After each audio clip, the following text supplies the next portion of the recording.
Disclaimer. The views and opinions expressed on this podcast are those of the individual guests or creators and do not necessarily represent the views of their employers, business partners, affiliates, or advertisers. Any opinions, advice, or statements made on this podcast are not intended to be taken as fact or professional advice. Please consult a qualified professional before making any decisions based on the content of this podcast. Hi everybody, welcome to Untapped Azania. My name is Maureen, even the queen, even the princess, or Pinduro, the answer, whichever one you prefer. Welcome to another episode once again. I do not chill alone. I chill with the one and only Mash D. How you doing, Mash D? I'm fresh and my fresh just gets fresher. What's the mood? What's the temperature, my dog? You know, the diamonds in production, they glowing greater than the pressure. Okay, love that. Welcome to another episode once again. If you're new here, please like, subscribe, let us know what you've been tapped into so we can tap into that as well. If you're returning, also, what have you been waiting for? Like, subscribe, hit us up on our socials so we can know what you've been tapped into so we can tap into that as well. But without wasting any time, my dog, what have you been tapped into?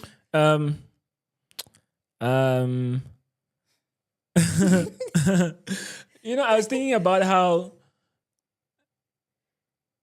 the niches, the niches and the noise in the niche and the noise, something like that, right? But I was thinking about that, the niche and the noise, because of a clip I came across where this guy was, I think he's more like a gamer and like the rage type and like a creative, but he invested in NVIDIA very early. Do you keep the stock? Do you still hold your NVIDIA Yeah, I do. stock? I never sold it. What's so interesting from what you just said, Steve, is you went into NVIDIA when it was still really known as a gaming chip. Yeah, yeah. Before it sort of blew up in AI. I'm a gamer too. I was going to ask, Yeah. was that part of your patent spotting process? Is Yeah. that how you saw its potential? I think a lot of the bubbling happens in niche worlds. When you're in, for example, I'm wearing a Demon Slayer jacket. Yeah. You know, like that's a niche. Yeah. Highly passionate area. You know, gaming, a very niche, highly passionate area. Collectibles, the same. Even EDM, whatever it might be, you feel the energy with not millions of people, but, you know, a small amount of people, but they're louder than millions of people, millions of passive people. Because the volume comes from the passion. Yeah, and so I'm attracted to that. Interesting. So just in general, even if I don't know the culture, if they're loud and they're small and they're vocal and they're passionate, I'm serious. I'm just very curious.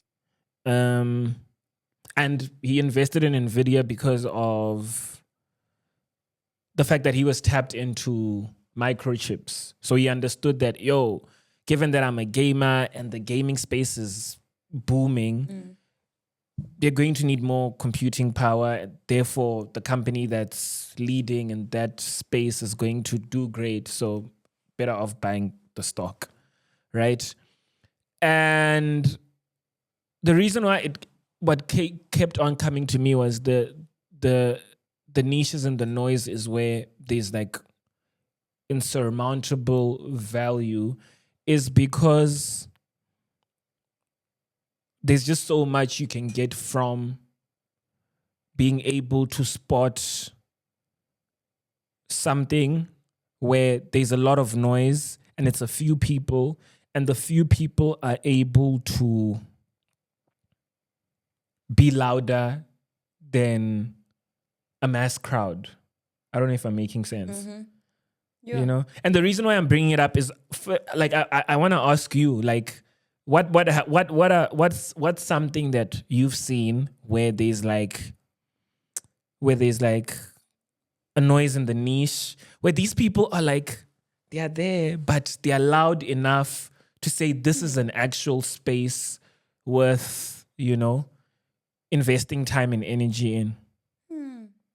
I mean, this is just on top of my mind, and it might be very cliche, but I think podcasting is one of those things where, like, when it, like, in South Africa, I mean, I guess in America it like boomed quite early, but I think in South Africa people were tapped into the American market, and those who were listening, but in South Africa we were just chilling, And when COVID happened, we know what started with the MacG podcast, and then all the other podcasts. I think Mpoomy Ledwaba as well's podcast, Wisdom and Wellness, and all the other creators that were in that space that kind of shifted their content from like, oh, here's my daily life type of content to here is information type of content. Here is entertainment type of content. And when COVID happened, those people kind of like made big bank and they kind of stood out of that market. But I think there's probably even more. And are you saying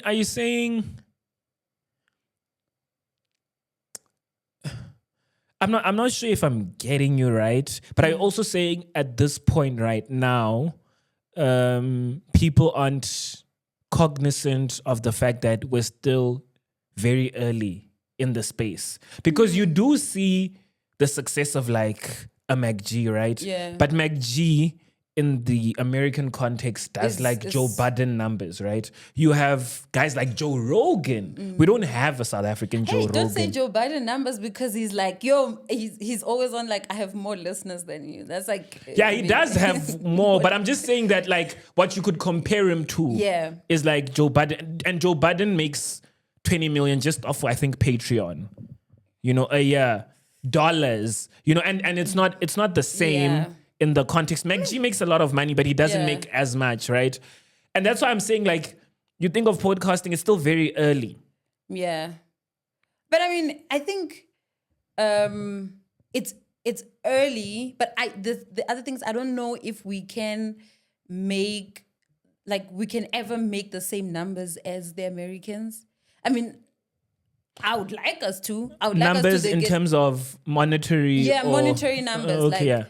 even if you have the, like what you're saying about the MacGs, right? They have the views way more than Joe Budden, but their bags are probably not even close to each other. I think just because YouTube of- doesn't even pay as much for ads in Africa as they do in the States. And Yeah. But what I'm trying to say is like, if you look at the South African market specifically, Sure. right?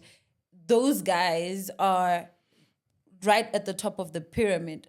But when it was starting, there was a bit of buzz if you're tapped into it, but it wasn't like people were like as tapped in or as understanding of what was happening until the podcast, MacG's podcast became MacG's podcast, or Mpoomy Ledwaba's platform, or every other content creator that kind of like got up around that time.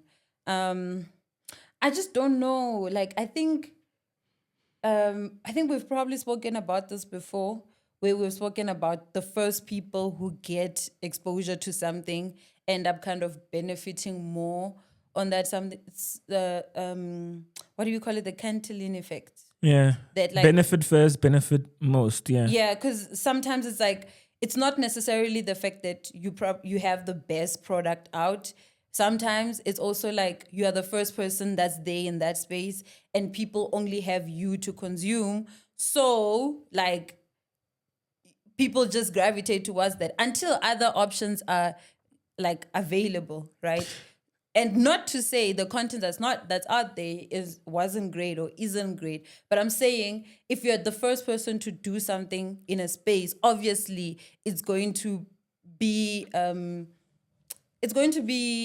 leaning towards a specific type of content. I feel like I also feel like, contrary to that, I feel like sometimes I think what's first mover advantage is what you're talking about, right? Like moving first and then benefiting from moving first. I think sometimes it's costly. Okay. Like being in too early. Like you bear the cost of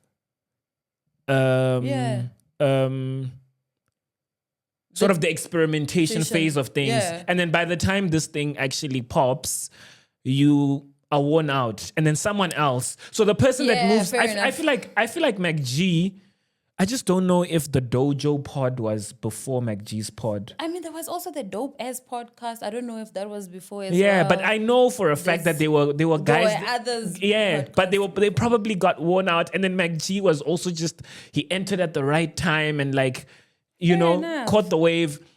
And I But guess yeah. he fits into what you're saying, right? Into the whole, like, there's a lot of noise that's happening, but somebody just catches the thing at the right time and they are able to make kind of Leverage from it, yeah. the right investment into it. And yeah, I think there's that, but I'm pretty sure there are other industries, man. I'm pretty sure. I mean, what's his name? Our friend Elon is like the first man to become a trillionaire. I don't know if he has already or he is. No. He's he's on half a trillion. Okay. So his net worth clocked 500 billion this week.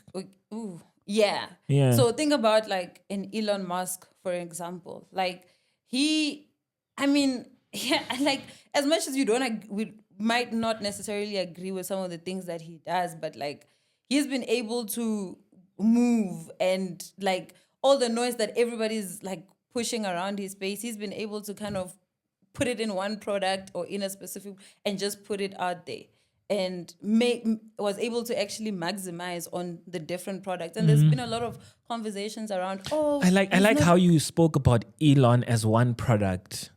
You know, and a lot of people don't actually see it that way because there are so many people, there are so many companies that are doing similar things to Elon, but people don't understand that beyond the Tesla and the SpaceX and the Hyperloop and the Solar City and whatever else Elon is doing, and X now, there's Elon. Like the value is in the brand, right? Yeah. Like a lot of where the stock ends up going is it's more about like Elon made Netflix lose so much value this week because of how pissed he was about that Charlie Kirk documentary or something. Everybody's like, oh yeah, we're not using Netflix. I'm like, yeah. So okay. Yeah, sorry for cutting you. You're still saying something. No, but I'm saying like, yeah, it's like this person has been able to he's been able to capitalize on like and I think maybe it's a thing about how we underestimate the media as well and how that plays into people's brains. And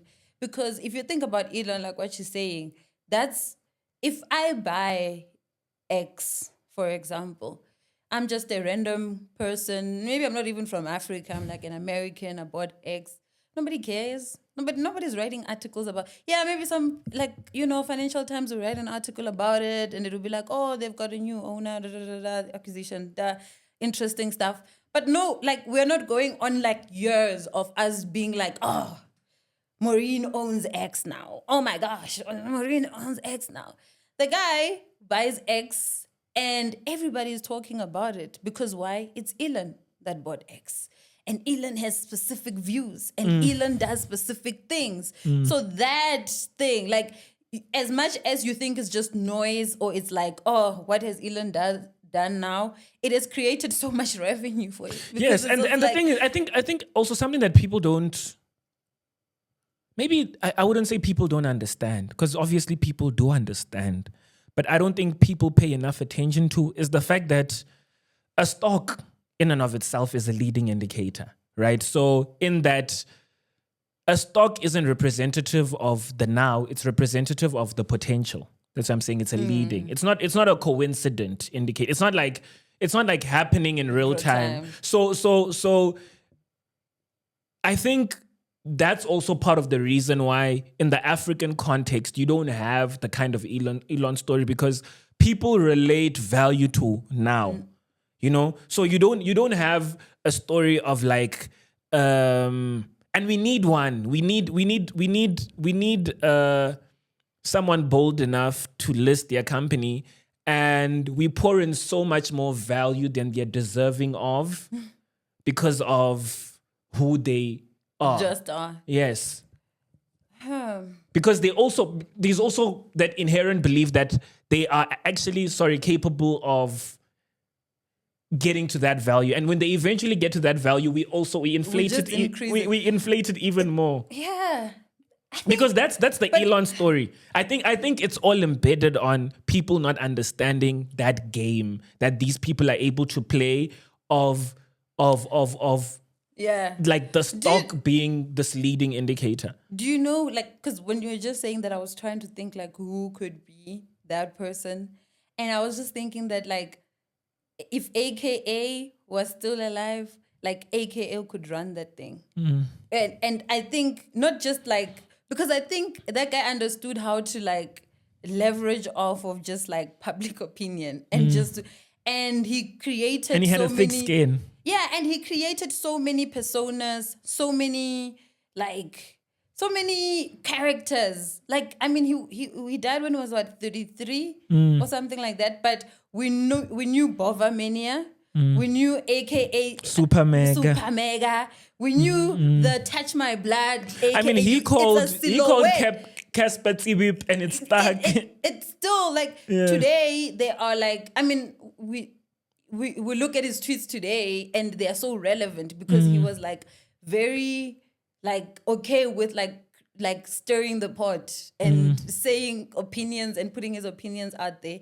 And I think he's the type that like, yeah, would like, I know he started with like his own company and then something happened. I don't know what happened, but like, I think he could carry that. He could be the guy that people just carelessly throw if their you look money. at there was this company during like the beginning of like the crypto craze, when it was leaning more towards like monetizing the idea around an individual, there was a platform called BitClout, right? Okay. But it was never endorsed by the actual people, right? Because they made the big mistake of having people listed there before they got their consent. So I think they moved too quickly. Okay. But what they were actually trying to do was have people list themselves. So I could list myself and then you could invest in me as like a stock, right? And I remember around that time, Kanye hinted at IPOing at a T, right? And a T, what he meant by that is a trillion. Oh, that's what I got from him saying, you know, I want to do it at a T, you know? Yeah, it's so interesting. And I think the world is also moving there. I genuinely think, because I look at some people and I'm like, I could bet on you, you know? But that's so... Because sometimes there's also that thing of like what we were saying, believing in someone even more than they believe in themselves. Because obviously people will have their doubts, but like you're the observer. I'm looking at Maureen and I'm like, bro, you're cooking. Yeah, I don't know. I think it's like, here are the resources. I want you to use these resources to build. But you know where my mind goes when we talk about that? Like my mind goes to like a Britney Spears or like all these child stars that like make it very early. And it like it usually doesn't turn out well, you know? And not just on the fact that the star themselves like, you know, venture into things that are not like kosher, but it's like even just the people around them. Just like take advantage and stuff. Yeah, they move weirdly, right? And it's like I don't know if I don't know if it feels like very much modern day slavery type of thing, because if I'm giving you a tea, if I ever have a tea, and I'm like, or even half of that, like what Elon Musk has, like I'm giving you that, I'm gonna expect you to move a certain way, my boy. Like I'm not giving out. But don't you think that's? But I think that happens even in the context of people owning companies. I feel like there's been many a time where some people on the Tesla board want Elon off because of his opinion on politics, right? To this day, enough. there are people that don't want Elon to be running the company, because even as your company grows and people own equity in it, like different opinions now start to dominate, right? Depending on whether the people are more leaning towards you. Because obviously, even how companies run, right? I mean, Steve Jobs got fired from Apple. You know, that is wild. But how are you firing me from myself? That's what I'm saying. Like, I think it's transcending the idea of thinking about it.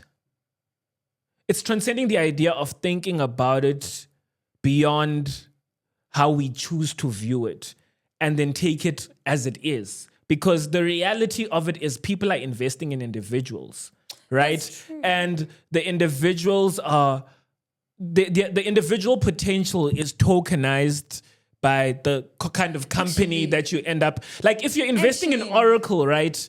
You're investing in Larry Ellison. You know, I mean, Actually, there are nuances to it, because like what I was saying about people wanting things to be run a certain way, and then cool with an Apple, now you have someone like Tim Cook who's like an operator. You know, he's the company has gotten to that scale where they don't want the innovator anymore. They want someone that's just gonna steady the ship. Make this thing run. Yeah, but some people to this day will complain about that and say, yo, they're not innovating enough. You know, if Steve was still around, he would have like still been pushing the envelope, and we would have really been getting like proper innovation. I mean, that's a chat.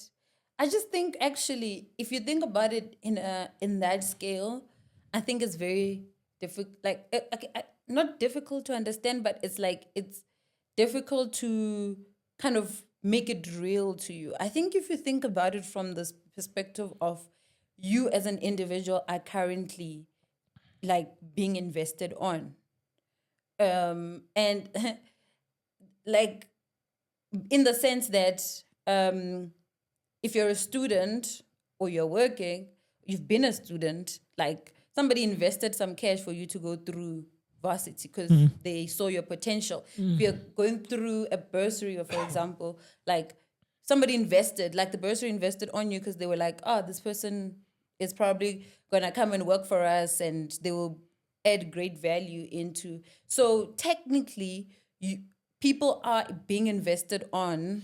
That's exactly what I'm saying. That's exactly what I'm saying. Now, now let's create, that's why so many platforms are being created that are trying to do it, because it's being done, but people don't want to accept it in its entirety. Like if you look at, there's also another platform that's also a Web3 platform that's built on top of Base. So Coinbase is the biggest, it's the biggest cryptocurrency exchange in the US.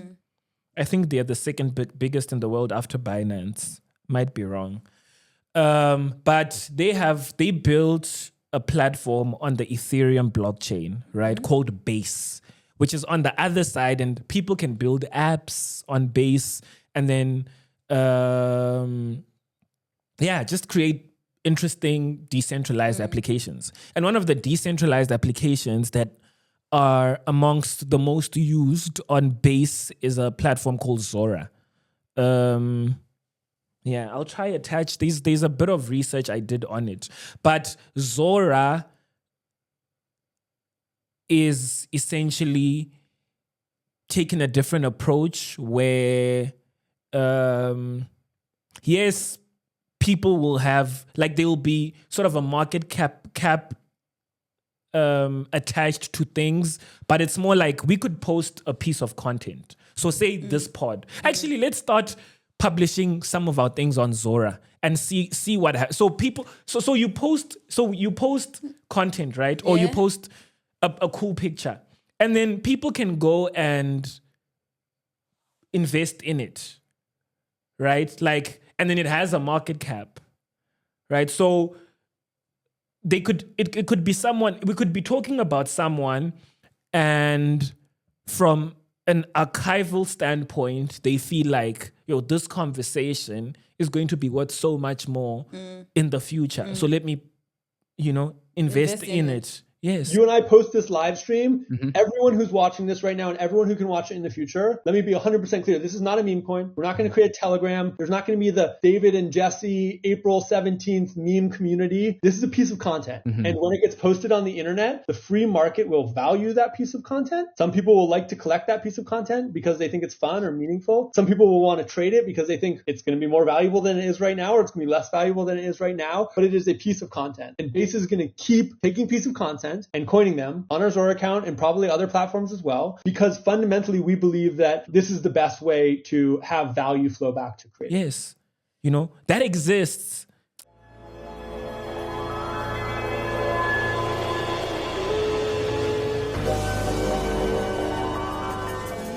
Our overarching belief is that everything that we produce online has some value. Every single piece of content is tokenized, and then your overarching profile is also tokenized. Creators capture more value from their work than they might be able to on a traditional social platform. You can use Base, Zora, these tools alongside your existing platforms. Creators will kind of like post their content on Zora. It's now been tokenized, and then they will go share that with their existing followers that they have on a traditional social media platform. By using crypto, you like earn from basically the jump when people engage. So you don't need to be part of a creator program. You don't need to reach any follower thresholds or anything like that. If you're like bringing value to the network, you will get that immediately. When you open the base app and you go to post, kind of looks and feels like a tweet, you'll see this like very new number, replies, reposts, likes, and Zora unlocks this new metric called market cap. And that basically is the real-time value that the market is ascribing to that post. The user experience now is actually like very simple and easy. You can sign up and then create and post on these apps now in like under 30 seconds. There's a new audience and I think just like room for experimentation to figure it out like when any new social platform comes out. So try it out. I think we'll eventually expand the types of things that you can tokenize, maybe look into things like live stream, stories, all that kind of stuff. A big theme for us is just like making it easier and easier to transact. So it's just making sure you can like fund your account with Apple Pay and like make that kind of onboarding experience easier. Some of the more experimental stuff is that there are these new connections that are forming in the market. You can see the real-time price of a piece of content, the real-time price of a profile, and see what's going viral. And we're like looking to like make that feel more fun and social, and you can see like what your friends are trading, what they're doing, what the best trade is on the entire, the entire world of crypto, what they're doing, and like basically just lowering the barrier to entry to participate in the whole thing. But yeah, I think like initially when we started talking about this, I was like, oh my God, like that sounds so foreign. It sounds like, but when I actually like think about it throughout this conversation, I'm realizing that like, yeah, like we are all like, someone is investing in all of us. If no one is investing in you, you are investing in yourself in some way. The niches are wild, bro. Like the company that makes the most money per capita, right? The most profitable company per capita is a company called Tether. And I think it's over 80,000 US profit per employee. They have less than 1,000 employees running the company. So I'm saying that to say the next thing I was about to say where I'm talking about niche noises and the niches are stable coins, because Tether is a stable coin company, right? And that's a space where Tether has less than 1,000 employees, but they are making the most money per employee, so there's value there, or that's how I see it. There's a lot of noise, but it's like a small group of people making. It's like screaming. They've centralized all the people. They are screaming that like can do something. And they are just screaming. Put them in one space and they are screaming. Oh shucks, that's interesting. You see, you tap into like crazy things. Like that's why I'm like, if I actually was to live in your mind, I'll like a day would probably be enough. I'll walk out and be like, I know. Thank you. No. Thank you. What else, my dog? The Matanga Commission, bro. Yeah. The Matanga Commission. That's been wild. I wanted to ask you something. Like, my dad called me, right? And he was saying something like, he said something like, like everyone that's been accused. Like, what exactly? Like, I want you to basically play devil's advocate and like, how can they defend themselves? Like from like the. Yeah, I mean the WhatsApp text we saw, what are they? What do you stand like the political killings task team and trying to disband it on the 31st of December? Like 31st of Dude, December. Yeah, when everyone's having fun, bro. Like, Yeah, yes, I think. yes, I want you to play. Like, That's crazy. You are putting me in a very weird position, Yes. bro. I don't know, because I don't like. Okay, but here's my thinking. I mean, this is a commission, right? Yeah. So the report still has to go to the president, and the president has to be like, okay, judiciary, my friends, you know. So I think if anyone was to get away from it, it's just to attack technicalities and processes, and if things were followed in the right way, because that's how people who are guilty of things kind of defend themselves. Okay. Like, they look at what was due process followed, because if you think about it, everybody has the right to due and fair processes. So administration of things, that's why admin is so important. It's like administration of things should be done properly and accurately. So at the end of the day, I could know that Maureen killed Mash, right? But like, Maureen killed Mash on what circumstances, right? Oh, it was self-defense, or she thought, I don't know, Mash was gonna kill somebody, so Maureen killed Mash, right? So if I was in that position, or if somebody was in that position, I would probably try and look for either one, if whether due process was followed in the charging of the. Again, I'm assuming that this is going to be taken and people are going to be prosecuted, because it's a commission right now and we don't know. And that's another thing about a commission. Sorry for cutting you, right? I mean, with the other one, the Zondo Commission. The Zondo Commission, right? Like, because we have is it the NPA? Yes. They're responsible for prosecuting, Yes. right? They take perhaps it's not evidence, but they take what's given to them and then they need to go prosecute, act, and then people get arrested, right? And we saw that not happening because probably. It did happen. With the Zondo. There are people who are going through trials right now because of what came out of the Zondo Commission. It's been. That's why that bothers me because even with the texts, even with the WhatsApp texts, I feel like, dude, that's enough for the president to have to come and have press briefing like, that day. We don't need a final report. That pisses me off. But that's the thing. It's like, if the president was to do something like that, somebody will argue that on technicality and be like, does the president have the power to now sentence me, or to now put me in jail, or to now prosecute me because he's the president? That's why there's like three arms of. Because everybody has their own, job that they need to do. So, hence I'm saying the commission has to do its job, interview people, get the evidence, give it to the president. The president then says, oh, wow, great evidence. NPA, my friends, I'm giving to you the judicial system, deal with the peoples, right? And it's up to the NPA to then see who are they going after based on the evidence that they get, so that determine how, like, they can see which prosecutions they're more likely to get, right, to win. And so I think what you're saying is, like, in times like this where evidence is being presented in a commission, right, people are bound to make some form of mistake because the evidence is so glaring. Like, you're seeing text and you're seeing, so somebody will come up and be like, yeah, this person, must get arrested, and then that's literally how. No, I mean, like, even for me, even the fact that, process. Bro, now we technically have 2 ministers of police on the country's payroll.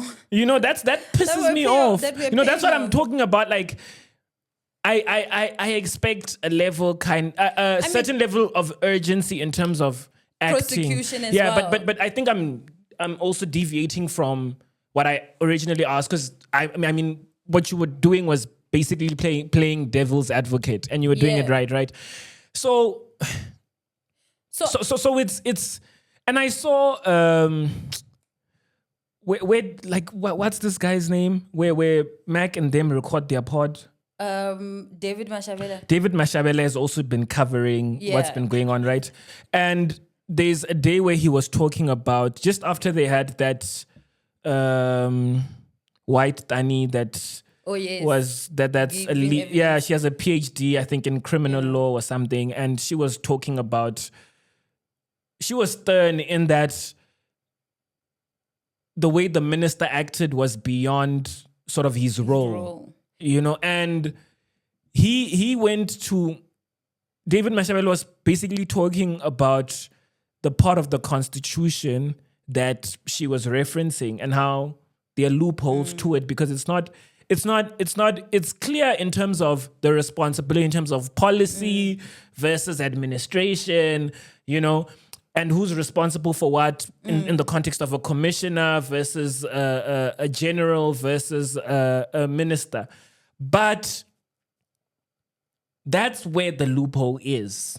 Yeah. You know, that's literally where they can, I get it. That's where they can try and argue something. It works in both ways. Like, I'm sitting, right? And you know, the General Mkhwanazi comes out and he says the things that he says, the press briefing, right?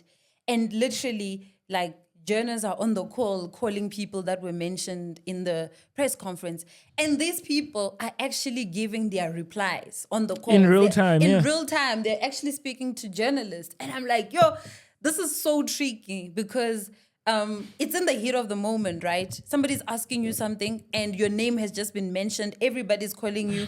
You want to clear your name like very quickly and be like, nah, I did nothing. Oh no, he's like, this is nonsense. Like, I've never done anything like this. But in the same time that you're doing that, you're actually creating some, like, a trail of evidence for somebody who is prosecuting you to come back and be like, oh, on this interview on this day, you actually said 1, 2, 3, 4, 5. Now we're here in court. Like, as a person who's going to represent you in court, I feel like you're making that person's job a little bit difficult because you're putting out a statement and you could be saying things in those statements that could incriminate you. So if I was a person like that, I'd shut up. I'd shut up. and on the other side, if I was the person that's like prosecuting, right, I am taking note of every interview, everything that's said, literally crossing my T's, dotting my I's properly so that somebody doesn't get out on a technicality. Because it's in the heat of the moment right now where people are calling for action on the one side, and when people are being named as like in the court of public opinion, they're already guilty, that people make mistakes on both sides, like as the person that's being accused of certain things and as the person that actually is being required to act. So it's like, you kind of, it takes time and it can be seen as like, oh, long and draining. But if you truly want to put people behind bars, you actually need to follow process, because if you don't, they catch you out on that. And they get out on that technicality that you didn't follow a process that was required to be followed. Yeah. So, yeah. Yeah.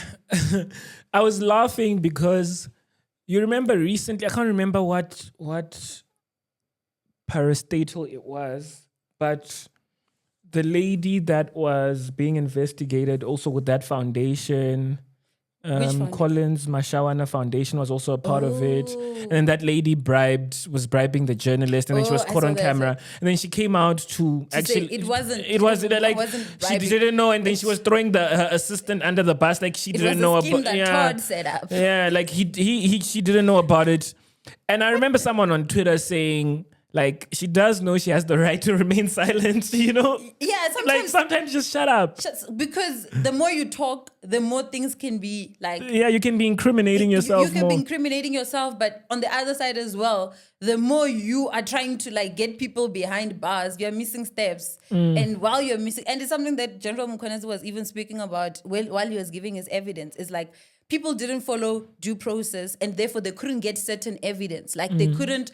So they go and raid a house, they don't find what they're looking for, but because they didn't follow due process, they are unable to get like additional material to actually help them trace, like scientific, like dogs and stuff, to kind of help them to see if there was any drugs that were left in there or any other, because you're not following the process. So if you really want to put people, you actually need to go the long haul. You need to play a long game.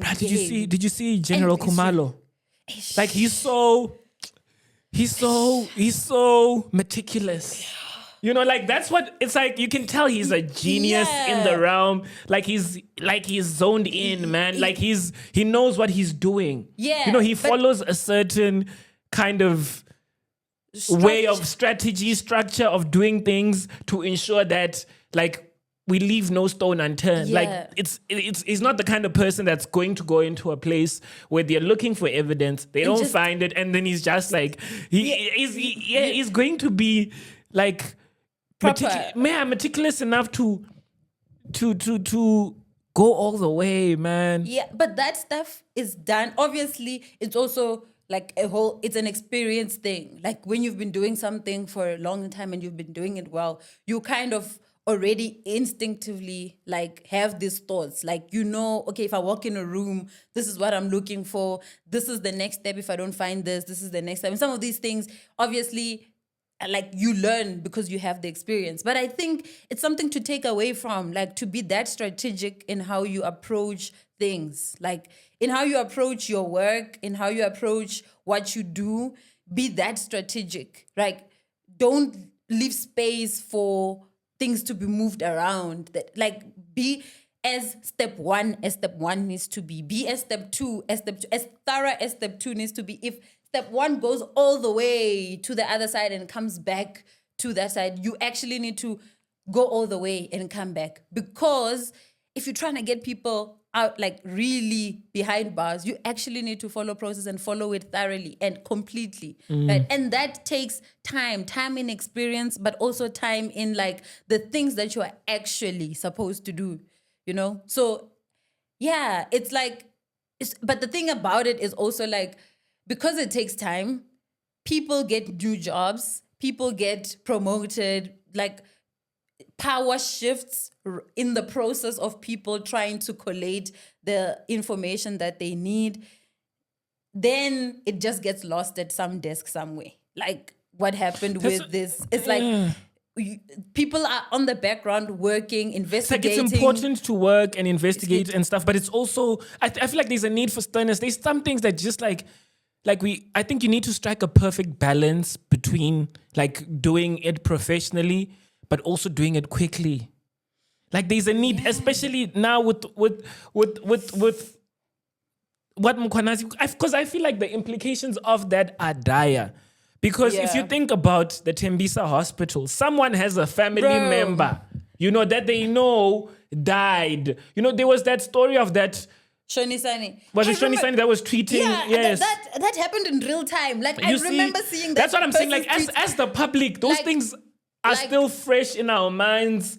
And you think about the actual families, you know, that were affected by like actual people. Like there's the funny side of it where people see these girls that these guys date and them traveling and all of that extravagant hosh curry lifestyles.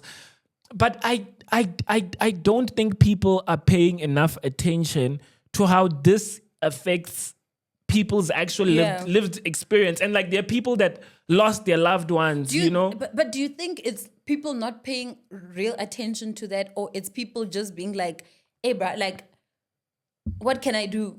I don't think it's what can I do, because people are acting. Because we do see people, in as much as like I'm not going to deny the fact that maybe we don't have the capacity to have foreigners use our public facilities to the extent that we do, but also something like that, right? You see that, bro, like now you're shifting the blame to this little guy, but like there are actual people that are buying eight Lamborghinis in a single month with public money that's supposed to create the kind of facilities that people need to be helped at, bro. I hear you, but it's also the thing of who am I in close proximity with, right? In the sense that like,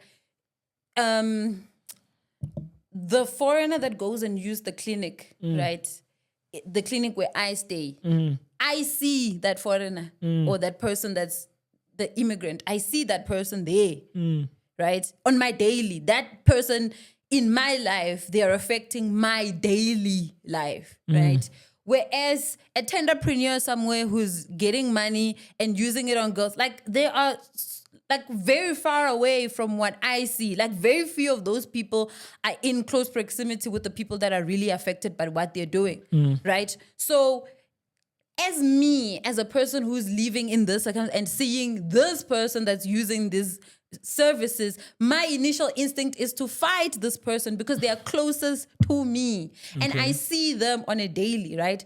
But if you think about a entrepreneur somewhere who's busy eating caviar and buying push presents for their wife or girlfriend or whatever it is, or just even normal presents like for this lavish, or they're at Diamond Walk. Like the normal person is not at Diamond Walk experiencing this and looking at it right in front of their eyes. That's right? part of the reason why we need a level of sternness, Yeah. because like actual people are being affected by this. People are losing their lives over this. You know, like That's the part that, like, I mean, we can say, oh, South Africa is a movie every day and be like, oh man, wow, there's the banter, yes. you know, but it's like, shucks, man, like you're taking money from. It hurts. You're not taking money from like a private hospital where people that have money, like, you know, put their money in their medical aids, go in there, whatever.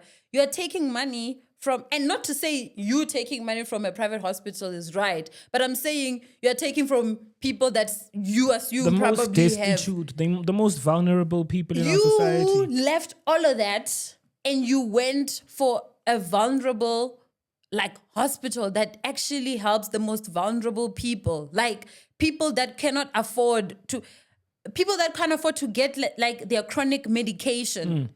You old people that can't afford to get their chronic medication, like people that are literally just fighting tooth and by the way, these are people that wake up, they're the ones that make South Africa run, by the way. They wake up at 3 a.m. and make sure that by the time you pass the garage, by the time you wake up, there is magwinyas are on the streets. They make your life easy. When you go to work at your fancy job, like these people are leaving their kids 5 a.m. in the morning so that they can get to the suburbs and help you and your family. You're like, nah, I'm going to take from that person. That's what I'm saying. Like, these are ruthless individuals. And I also think that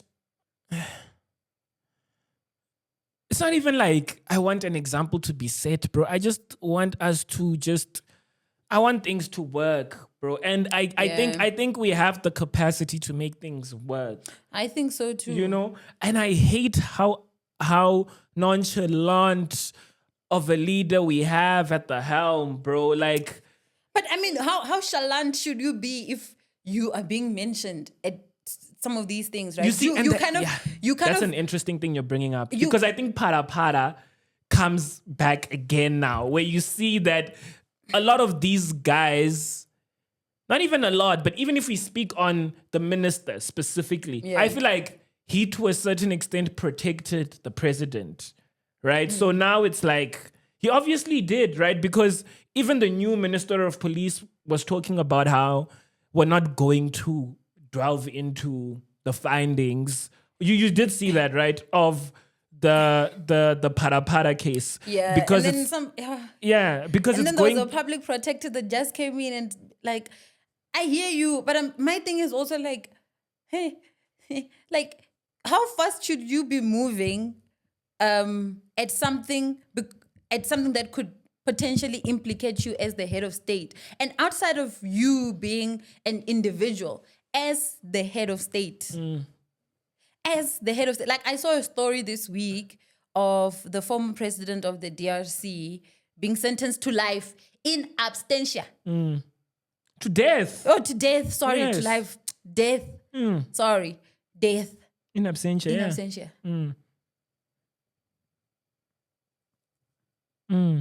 Like, so when you're hearing that kind of like reporting, and it's like, sure. And my thing is, I don't generally trust politicians, not in the sense that, like, I know they're politicians and there's certain things that they sort of have. They say they're transparent, but I don't think their job allows for them to be as transparent as they claim to be. There are things that, for state security or for whatever reason, they have to shut up about, right? And sometimes it's also like, maybe you're making noise about a particular issue and you're being called to the side and being told, hey, bruh, the thing that you're being loud about It affects 1, 2, 3, 4, 5. It connects to this and this and this and this. This brings a whole problem that you don't want to even open up. Shut up. But that's why we need capable people in those kinds. Like we need. When I was talking of Kumalo, dude, I think we need capable people in whatever role that the person assumes, bro. Like That's across true. the board, it's like when General Mkwanazi was talking about Natim Tetwa, right? He said that, bro, like I told him that if part of the reason why you brought me here was so you can use me because I'm young, I'm not that guy. You know, so I think that's honorable. And honorable people deserve to be honored, right? That's why I think it's important that, and I'm not saying he's a saintly figure. There are people that have come out and said General Mkwanazi is corrupt in his own ways, but they should also come through and present whatever they, you know, there was that, the leader of the colored whatever, he's going at Heavy. it, you know, about like how Mkwanazi, like the political task team had to be disbanded because they were wasting so much money. And, you know, there's a whole school of thought that is claiming that Mkwanazi's doings aren't that great, you know. I'm a fan, bro. But also, I like the idea of having competent people in roles, bro. Because competent people exist. It really bugs me when you don't see competent people taking up roles because they exist. I think I was watching. What was I watching? I was watching a podcast, probably Podcast and Chill or something, and somebody was talking about probably Mustafa. I don't remember, but somebody was talking about how like people that lead our country are former principals of schools, right? Like, and people that are in charge of this, and fair enough, because back then people couldn't study what they needed to study, and therefore people that went into education, because that was like the most available, nursing, education, that kind of thing, that was the most available kind of route they could take, right? They were the leaders, but those are the people that are leading us now. And I'm not saying educators are not smart. I'm pretty sure these people went into those because they were smart. Like at the time that they were the smartest people that were there because they could do it, right? But I think right now there are people who are more capable to head out specific departments because they've got the skills. They've went through this the teachings, the learnings. They have the experience over the years to take over. And that's why when COVID-19 happened and the minister, what was the guy that was heading out the COVID-19, he got implicated on some corruption scandal. Like he was a doctor, man. He used to come out every day and tell us the stats around COVID. Fauci. No. Doctor in South Africa. South Africa.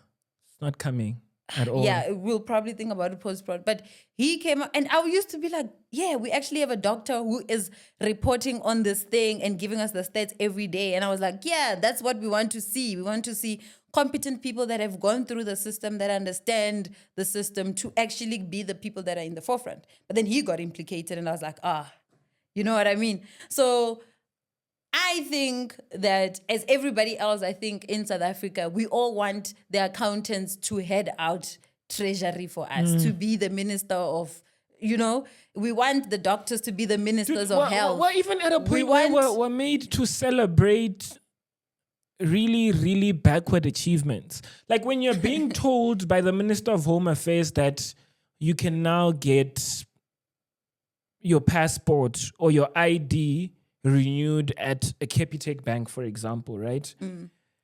I don't think that's progressive, to be honest. And it's celebrated as if it is. I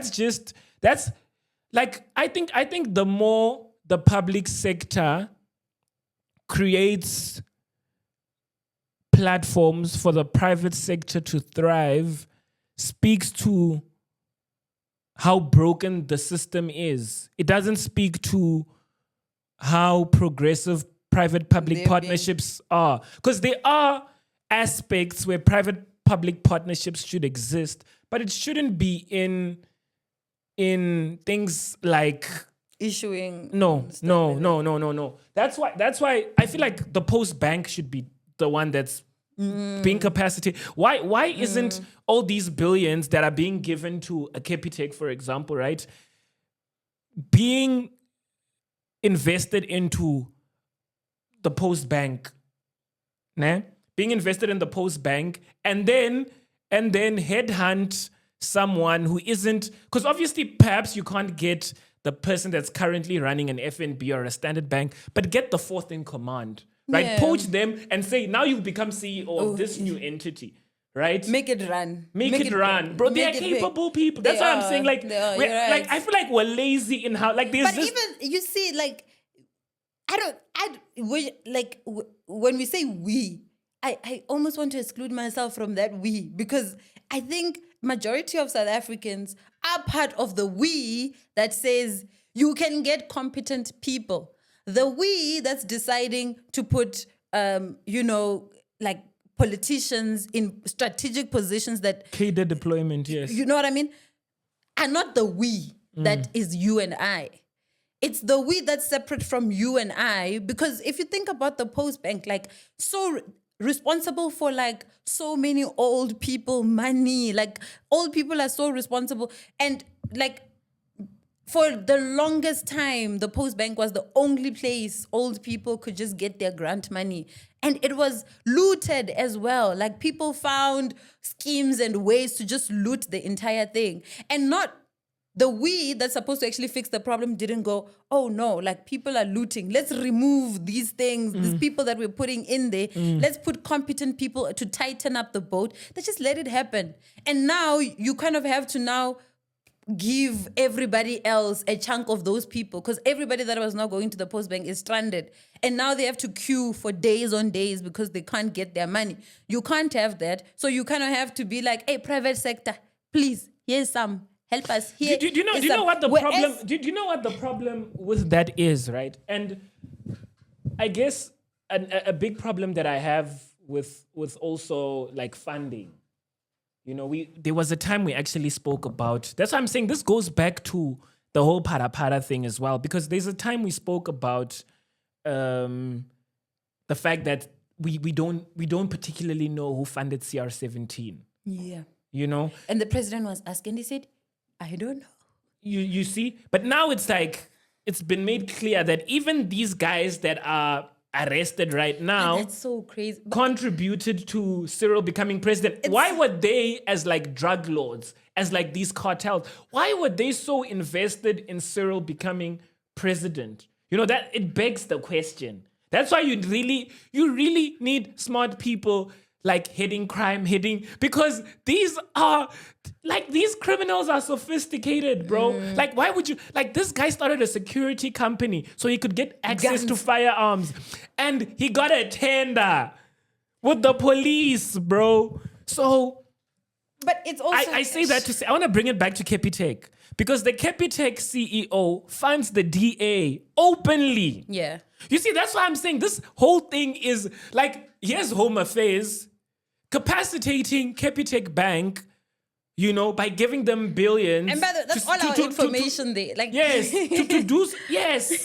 You know, there's our sovereignty. That's why I'm saying private-public partnerships shouldn't compromise our sovereignty, dog. It's all our information that's been taken through to Capitec, that has a CEO really, that we know funds, you know, the second biggest party in the country. Because also, like, you know, like, you would have to ask yourself, as much as you're giving Capitec this power that they are able to do, how much of Maureen's information does Capitec have access to? How much because, like, yes, I need a passport or any other bank, by the way, because all the banks in South Africa, I think, are able to do this. Like, I want to get my passport. It's my ID number, right? Like, the bank now generally has my ID number. Now I'm wondering, what else do you have access to as the bank? You know, and how much is that influencing the type of products you come up with as a bank? Because you have access to this information, right? So say you have everything that relates to Maureen, and you can tell, okay, the average Maureen lives here, shops here, does this and does this. Okay, what products fits Maureen? Even people with skin in the game. Sorry. Yeah. No, please just continue first. Oh, Sorry don't about forget that. your thought. I won't. But I'm also thinking about like the most vulnerable is even just the people that live in the townships, right? The type of products that are sold to them, because certain entities have information about these individuals that they don't even know exist, and somebody comes up with a product and it's somewhat seen as like, oh, it's a progressive product. We've been talking about credit in our past episodes, and like people are like, oh, it's a progressive thing, but that product came as a result of somebody having information, getting information from the public sector and realizing, oh, there's 90 million people that can't afford, that don't make it past the 15th. Maybe let me make some credit thing that allows them to, and it's not to help them, it's just to keep them in this unending cycle of credit, right? So how much of my information should a bank have without my consent, without me saying, and not in the sense of the contracts are signed, not in the sense of third parties that are not public, that just take out my information. I'm talking about from government itself, that's just handing out my information and saying to a bank, take it. When I was talking about the skin in the game thing, it made me think of how you have people that are, like when I say people with skin in the game, people that are actually working with government, that have successfully run your tech companies. Like I saw Melvin Lubega. I don't know if you know Melvin Lubega, but he's the co-founder of an ed tech startup called Go One, right? Okay. And it's, I think, the first South African unicorn, like the first startup to hit $1 billion in valuation. And he's now gotten into not politics, but public service. So he's also helping with government and stuff. But he was having a conversation with Sizwe, because they both UCT alumni. I think they went to the same high school as well. They went to the same high school. They both UCT and they both Oxford. Okay.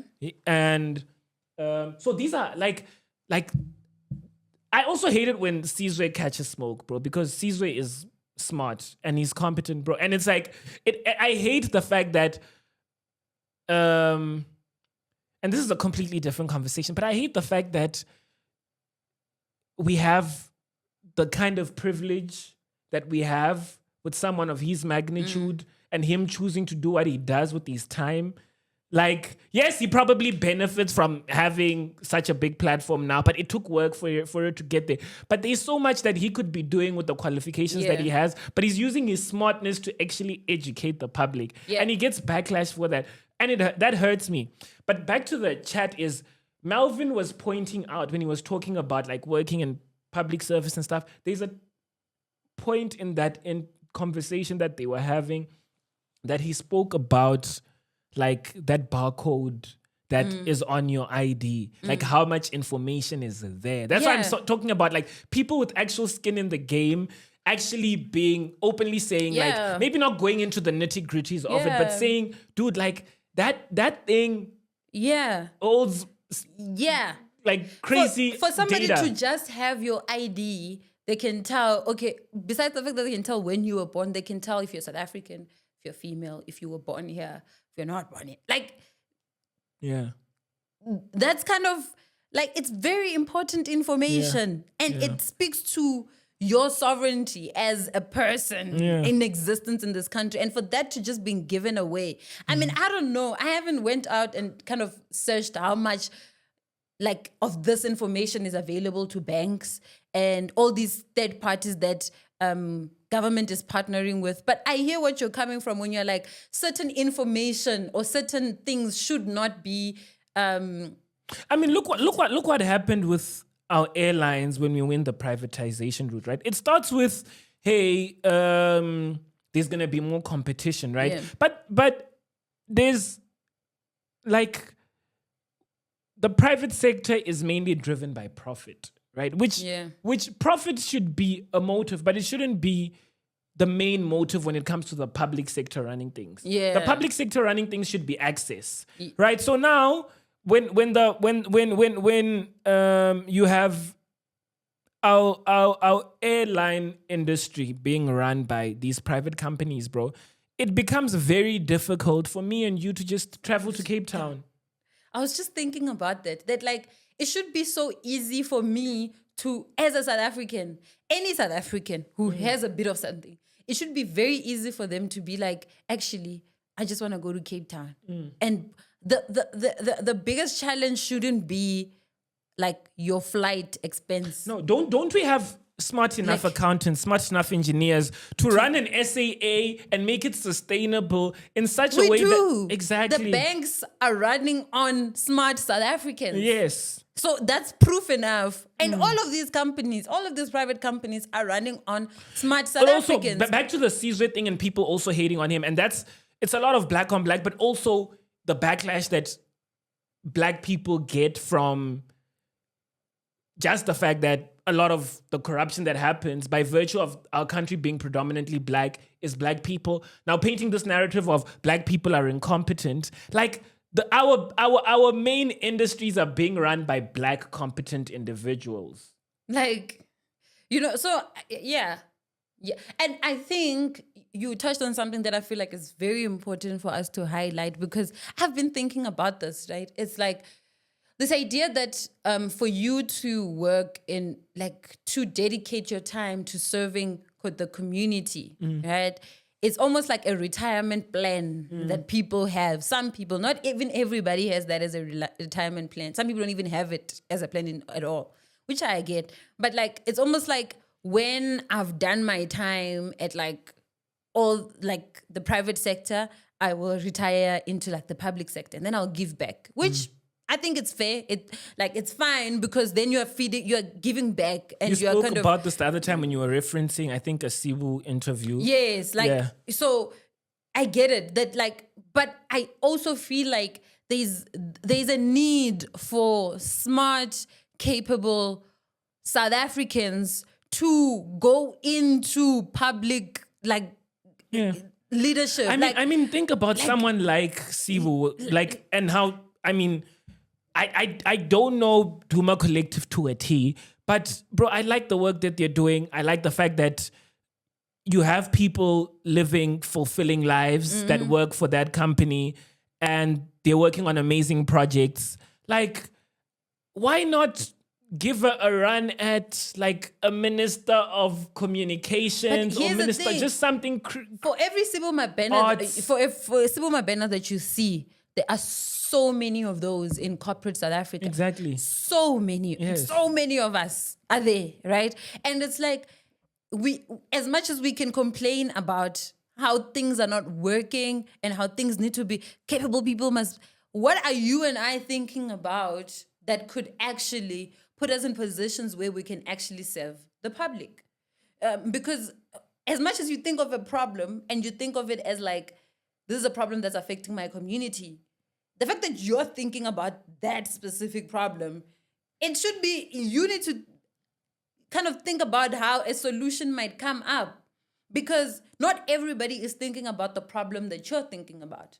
I'm thinking about the lights. I hate the fact that like there's no electricity when I need to record, because I have to record a podcast and I have booked a certain time to record the podcast, but now I can't record my podcast and I have a time schedule that I need to go around. I need to do a lot of these things. It affects my life in real time, right? Somebody else is thinking, hey, bruh, I just need there to be water because my business is selling ice and I need to sell ice. And if there's no water, I can't make ice. Like very simple things like that. We are both thinking about public service, but we're not thinking about the same problem that exists in public service. Now, whatever problem that exists in your space, what are you doing that could potentially be of public service to solve that problem? Because as much as like government needs to help us. We also need to be like, here's a solution. Yo, minister, here's a solution. Or whoever is in charge in my community, bruh, like there's no water. I found something that could help this. Can you listen to me? And it's now to say, are you listening as a leader of that specific community? Are you listening to people that are presenting their ideas to you? Yeah. Because we can't every time a problem like this come up, be like, yeah, I mean, our country is corrupt, dude. Yeah. You are a CASA. I hear you. You have skills. I hear you. And experience. Wait, let me hear. You have skills and experience. You know maybe where the problem. Maybe you did an internship at National Treasury and you saw some things that were like, oh man, like this could ease up a process. Ooh. I think what you're saying is very right, but the platforms also need to. That's why I think we need competent individuals, so that even the systems that are created enable those kinds of things to happen. True. Like, how many people know their counselors? Like, if we actually just went into the streets and asked people, yo, what community do you come That's from? a And great they're idea. yes, you ask them, yeah, yo, if someone's like, I'm from Tembisa, do you know your ward counselor? Do you know them by name? Do you have access to them? Do they even visit the community? Do they engage with the community? That's not happening. You get me? So I feel like if that's not happening at the minuscule level, how can someone at the level of National Treasury that's a CA trainee that has an amazing idea feel like they can contribute to how our society functions? Yeah, because you're right. I think you're right, because people that are in National Treasury, for example, aren't like, they're not in the ground. They are counselors in the ground that are actually put to actually. I don't know, bro. Like, I was talking to someone that studied chemical engineering, right? And I don't know what job they work, but they were telling me about how they are bored because they rarely build, whatever they are supposed to build. Like, she was talking about how like I haven't, she was talking about transitioning into software, and I was just telling her about the Ethereum ecosystem, and I was like, yo, I see a lot of people there like experimenting with Solidity, and like, because she was talking about like obviously the traditional coding, your Pythons, and like, yo, I want to immerse myself in like coding, and I want to start building things maybe for myself on the side, because I don't get a chance. Like, my job is so repetitive and boring, bro. Like it doesn't feel like I went to UP and I studied chemical engineering. Yeah, and that that pisses me off, because bro, you have competent people, but it's like, use them. But at the same time, like, yo, it's like you see someone that studied astrophysics, you're like, bruh, like, this is such a special specimen of a human, but it's like they're probably gonna get poached by NASA, because chances of that happening are very high. But also, it's like, I've started just thinking about this, because I'm like, okay, if I'm not getting what I want from the spaces that I'm in, like, I need to create what I want. And that's like a very difficult thing, because specifically what I want needs a lot of money, and I don't have that kind of money. Like, I don't have the kind of resource to do what I want to do. And I obviously need to be alive. Like, I need to live and I need to sustain myself. So, yo, bro, like, going back to like what we were speaking about Madlanga Commission, it's like these things that people do, this, like the stealing, the outright stealing that happens, right? It affects just like so much, that like somebody stole from the Department of Education. Now people don't have textbooks. Bruh. Okay. Sharp. Somebody steals from like the Department of Trade and Innovation, for example. Now people, small businesses that chemical engineers that want to start startups that kind of solve a real problem don't have money because somebody bought like a Maserati, a sports car.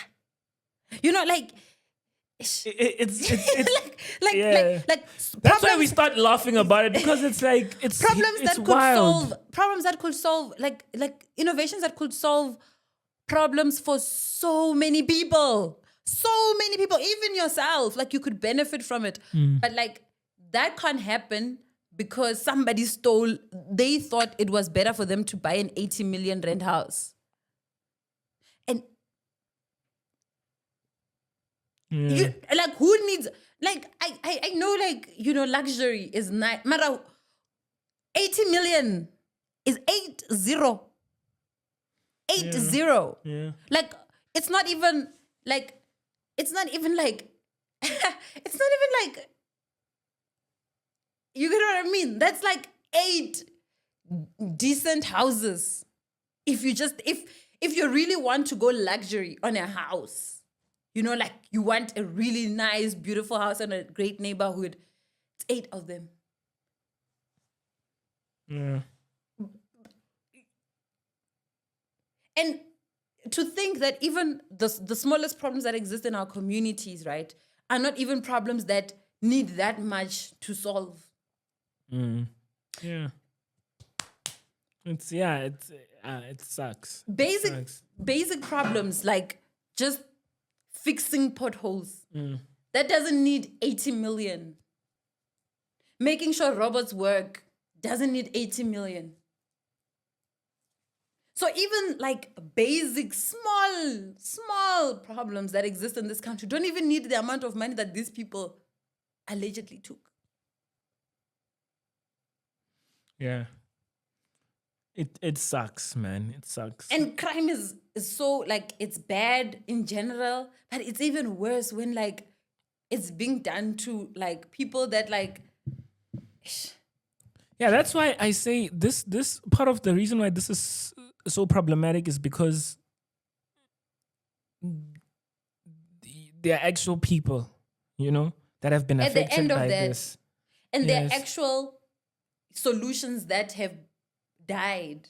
Yes. There's actual dreams besides like the physical The health bandwagon of people. effect of these Yeah, things is just there's actual it's wild. dreams of people that have died because somebody thought it was a good idea To loot a hospital.